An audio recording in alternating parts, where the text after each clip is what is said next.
Per què va néixer la Fundació Jaume III? La resposta és molt senzilla.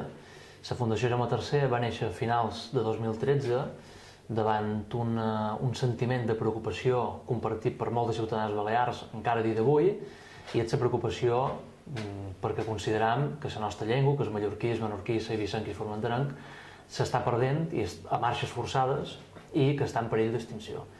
A finals de 2013, una sèrie d'empresaris, historiadors, professionals liberals, universitaris, etc., es van decidir unir, gent que venia de diversos àmbits de la societat, per posar en marxa la Fundació Jaume III amb un objectiu clar i llampant, que és, principalment, a part de defensar a nivell general la nostra identitat com a mallorquins, menorquins, eivissencs i formenterens, l'objectiu principal és protegir els mallorquins, menorquins i eivissencs, per tant, dignificar les nostres modalitats.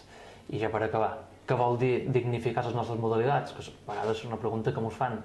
És molt senzill. Dignificar les nostres modalitats vol dir prestigiar-les de nou. És a dir, donar-los el prestigi a la nostra manera de xerrar i escriure, molt important també recalcar-ho, donar-los aquest prestigi que desgraciadament s'ha anat perdent durant aquests darrers 40 anys d'Estatut d'Autonomia, quan hem vist que el que és català de Barcelona, que s'ha anat considerant com a formal, i el que ells diuen el català de Balears s'ha anat considerant com a informal, a pesar que s'omplin la boca, segons quins, d'aquest tal català de Balears, al final el que passa és que l'estan arraconant.